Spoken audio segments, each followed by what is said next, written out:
प्रधानमंत्री नरेंद्र मोदी का झारखंड के देवघर में विमान है वो तकनीकी खराबी के चलते बंद हो गया। विमान ने पूरी तरह से काम करना बंद कर दिया और ऐसे में फिर क्या था कि मोदी जी को 2.5 घंटे तक विमान में बैठे एक दूसरे विमान के आने का इंतज़ार है वो करना पड़ा।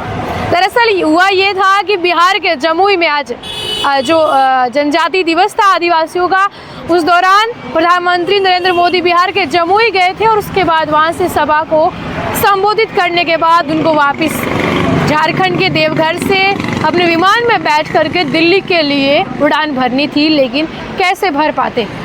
इसके बाद लगातार आपको बता दें कि 2:20 पर ये विमान में सवार हुए थे मोदी जी, लेकिन वह उड़ान है वो विमान नहीं भर पाया।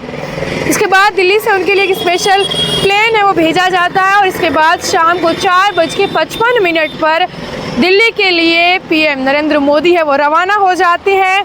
और कुछ सूत्रों के मुताबिक ये भी बात सामने आ रही है कि एसपीजी ने उन्हें एयरपोर्ट के लॉन्ज तक जाने की परमिशन है वो नहीं दी।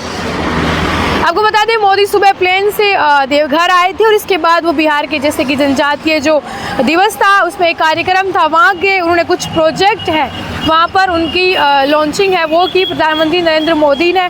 और इसके बाद जब पता चला कि पीएम मोदी का विमान है वो तकनीकी खामी के चलते कुछ खराब हो गया, चल नहीं पा रहा है, तो एयरपोर्ट के बाहर पीएम मोदी की सुरक्षा को देखते हुए काफ़ी सुरक्षा है वो बढ़ा दी गई थी। और इसके बाद जो पीएमओ है उन्होंने कोऑर्डिनेट किया दिल्ली से वायुसेना से और वायुसेना का जो विमान है वो देवघर के लिए रवाना किया।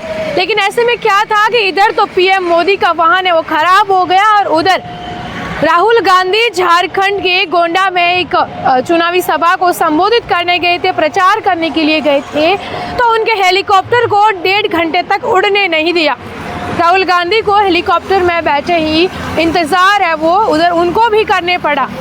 ऐसे में आपको बता दें कि जो एटीसी है जो इंडिया की जो एयर ट्रैफिक कंट्रोल है, उन्होंने गोंडा के बेलबुडा से हेलीकॉप्टर को उड़ान भरने की परमिशन है वो नहीं मिली। फिर क्या था, राहुल गांधी को भी इंतज़ार है वो करना पड़ा। यानी कि आज तो पीएम मोदी और राहुल गांधी दोनों को ही अपने अपने वाहन में इंतज़ार है वो करना पड़ा। पूरी घटना में जो राहुल गांधी वो हेलीकॉप्टर में बैठे बैठे अपना मोबाइल फ़ोन चलाते रहे और कांग्रेस ने इसकी शिकायत है वो चुनाव आयोग को लगाई है कि क्यों उन्हें परमिशन है वो नहीं दी गई।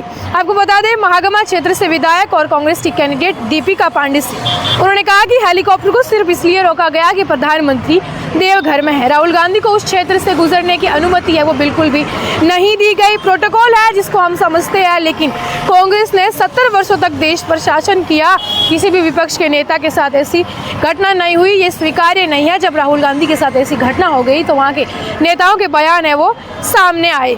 वहीं आपको बता दें जब राहुल गांधी है उन्होंने वहाँ पर चुनावी सभा को संबोधित किया तो जम करके उन्होंने प्रधानमंत्री नरेंद्र मोदी पर तंज कसे उनको घेरा। उन्होंने कहा कि मुंबई के धारावी की ज़मीन 1 लाख करोड़ रुपए की है और इसको महाराष्ट्र सरकार और नरेंद्र मोदी है वो गौतम अडानी को देना चाह रहे हैं और वहाँ हमारी सरकार थी, ऐसा नहीं हो पा रहा था तो उन्होंने सरकार है वहाँ पर गिरा दी। ये बयान है राहुल गांधी का। राहुल गांधी ने मोदी जी पर आरोप लगाया है या कहे कि उन्होंने मोदी जी को यह भी कहा है कि जो राहुल गांधी लाल किताब दिखा रहा है, मैं कहता हूं कि इसका रंग ज़रूरी नहीं, इसमें जो लिखा है वह ज़रूरी है और इसे आपने ज़िंदगी भर नहीं पढ़ा है। राहुल गांधी ने ये प्रधानमंत्री नरेंद्र मोदी को कहा है कि ये जो किताब है आपने पढ़ी नहीं है और ये जो हिंसा फैलाने का काम है वो नहीं करते अगर आपको एक बार इस किताब को आप खोल लेते। और राहुल गांधी ने साथ में ये भी कह दिया कि देश में बंद कमरे में नफरत फैलाने का काम है वो बीजेपी और आरएसएस है वो कर रहे हैं। संविधान को नरेंद्र मोदी क्या दुनिया की कोई भी ताकत है वो नहीं मिटा सकती, अगर मिटाना है तो सामने आइए, जनता आपको अपने आप ही दिखा देंगी। ये राहुल गांधी के भाषण के दौरान इन्होंने प्रधानमंत्री नरेंद्र मोदी पर पलटवार किया, उन पर उन्हें तंज कसा और ये बातें जो है उन्होंने कही। फिलहाल तो राहुल गांधी और नरेंद्र मोदी आज तो दोनों को ही विमान में अपना जो इंतज़ार है वो करना पड़ा। धन्यवाद।